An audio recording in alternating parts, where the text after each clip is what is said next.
Hey guys, it's Melanie. Happy Monday and welcome back to a Mascara Monday. I hope you guys all had a really good weekend. My trusty assistant, Mr. Kong, is trying to get comfortable back there. Today we are doing a Mascara Monday, like I said, and we are going to be talking about the ColourPop BFF Volumizing Mascara. There is a new Ulta that recently opened up a lot closer to me than my other Ultas have ever been. I'm really excited about it. And I went on opening day and just kind of looked around and all of a sudden got the urge to just buy a bunch of mascara for Mascara Monday series. So I wanted to start out with this one because this was definitely the cheapest out of all the mascaras that I picked up. They were all drugstore mascaras. So this one was $8, however. And in terms of just ColourPop as a brand overall, it's not a brand that I really find myself running to personally. The Ulta that I go to now and the ones that I have gone to in the past have always had a pretty large selection of the ColourPop products available. And I've picked up a few things and I think they're okay. I think they're good for the price point, but they're just not the quality typically that I would prefer or that I find myself reaching for.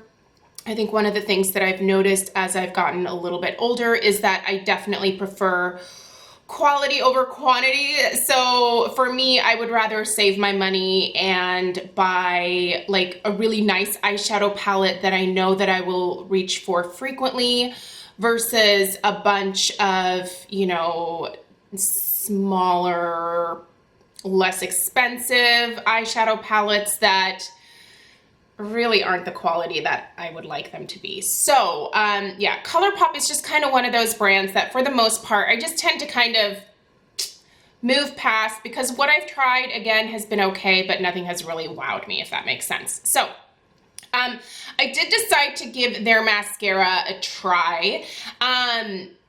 I looked at the reviews before buying it and the reviews were a little iffy, which almost made me not grab it, but I figured for $8 I might as well.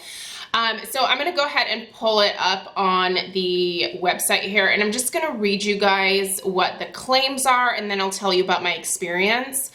One thing that I really do appreciate about ColourPop is they are a cruelty-free brand and they're vegan as well. I think that anytime that there is an option out there that's cruelty-free, you know, it's worth trying and seeing if you can replace some of your favorites that maybe aren't cruelty-free. So, and like I said, ColourPop is very affordable, so drugstore prices for sure. So they say here, ColourPop's BFF Mascara, she's with you from thick or thin to thick. This is kind of a weird wording on here. BFF will never let you down, instantly lifts lashes while volumizing and lengthening in the deepest, blackest formula. The unique twisted nylon fiber brush is shaped to comb through each lash from root to tip, delivering a buildable look that never clumps. Who needs flakes in their life when you have BFF? No flaking, no BS, just a ride or die formula.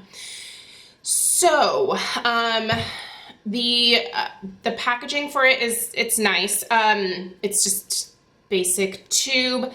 The wand very much reminds me of the Too Faced Better Than Sex mascara wand in that it is that slightly hourglass shape with really nicely packed bristles. They're not obnoxiously dense, but they're also not spread apart to the point where you're going to not get the separation, if that makes sense. I find that if a mascara wand has the bristles too far apart, sometimes you'll end up with that kind of spidery lash look, but there's a good amount here that does tend to grab every single lash and definitely puts the formula on the eyelashes, the individual eyelashes. So I really do like this wand a lot. It's also not a plastic bristle wand. There we go. It is that nylon or what I like to call like a natural bristle brush. The formula from the very get-go is a little bit thicker to start with. So what that says to me, and what I've noticed, because I started using this on Friday, what I've noticed right away just over the weekend is that I can tell that this formula is already starting to dry out. So just in the last few days that I've had it opened, it has thickened up quite a bit already. So this is not a mascara that I think I'm gonna be able to keep more than like probably 4 weeks, to be totally honest, because I think it's just gonna get too thick and kind of goopy for me to use. It does have a very nice stopper on the inside that takes off a good amount of the product. So I never open this and have like a ton of gunky buildup, but it is thickening already with very few uses. So Friday, Saturday, Sunday, Monday. So this is my 4th day using this, and already I've noticed that it is starting to thicken up. So the good thing is, for me though, I haven't noticed any smudging, flaking, or transferring. I have worn this to the gym. I have worn it outside when there has been like a little sprinkle in the air. It's not like anything smudged right away or anything like that. So it did pretty good in terms of the performance. Like all of the things that I normally look for in a mascara are definitely a check on this one. But knowing that the max that I'm probably gonna get out of this is 3 to 4 weeks makes it a little bit of a bummer, and probably is going to mean that I don't think I'm personally gonna repurchase this one. I think it's worth checking out as long as you know that you're just probably not going to be able to keep it for very long. What I find with volumizing mascaras that tend to start out really thick and then get thicker very fast is that at that 4-week mark, not only does the wand get very gunky, but that's also when you start having some flaking issues. And that can be super frustrating. So I feel like this still gets 1 thumb up for me. It just is not going to get 2 thumbs up because of the fact that I'm not going to be able to use it for my usual 6 to 8 weeks. I can already tell within a few weeks it's going to be done for me. Now, the one thing that I found interesting with reading other people's reviews is there are some people that really love this. This has 3.5 stars, so it's okay, but not super great.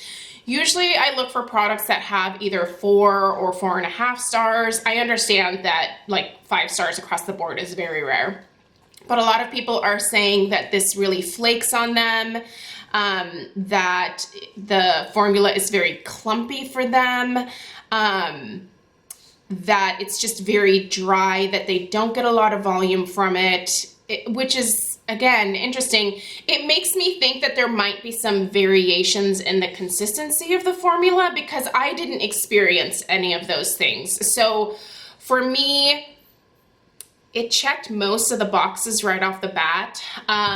But yeah, the only issue is that it's gonna dry up pretty quickly. So I don't know, have you guys tried this? What's your experience with this one? Do you love it? Do you hate it? Are you okay with it because of the price point, so you're fine with tossing it every 4 weeks? I don't know, let me know. This does not compare at all to my beloved Marc Jacobs Velvet Noir. It does not compare at all to the Charlotte Tilbury Legendary Lashes Volume 2. Those are definitely some holy grail mascaras for me, and mascaras that I'm willing to splurge on because not only do they last me like the entire time that I expect them to, which for me is usually around 8 weeks, but the formula is good from start to finish during those 8 weeks. There's no smudging, transferring, flaking, or anything like that. And yeah, so I don't know. I feel like I'm a little iffy on this one. I feel like it's worth trying just because of the price point. And if you're buying a few other things in the drugstore side, you can use those $3.50 off coupons that Ulta readily has available. so you can bring the price of this down a little bit more, but I don't know. I would love to hear your guys' thoughts on this. In general, let me know your thoughts on ColourPop. Is it a brand that you tend to buy a lot from because it's so affordable? Do you find that you reach for those products frequently, or is it one of those things where you just kind of get sucked in? I mean, ColourPop puts out collection after collection, and I feel like that's also kind of exhausting. I know most makeup companies are doing that these days, but they just pump out so much product. One thing I did want to mention really quickly is that there are other color options available. The color that I picked up is the black on black, which is their black option. There's also a blue, a teal, there's a red, there's a burgundy, there's like a really pretty purple, there's a brown. There's several color options available, and if you like colored mascaras, might be a good one to check out. So I don't know. I'd love to hear your guys' thoughts on this. Sorry that this one is a little bit meh, but I mean, it's not terrible, it's just not great. So, all right, thank you guys so much for taking the time to watch today. I hope you have a great rest of your Monday, and I'll see you in the next one. Take care.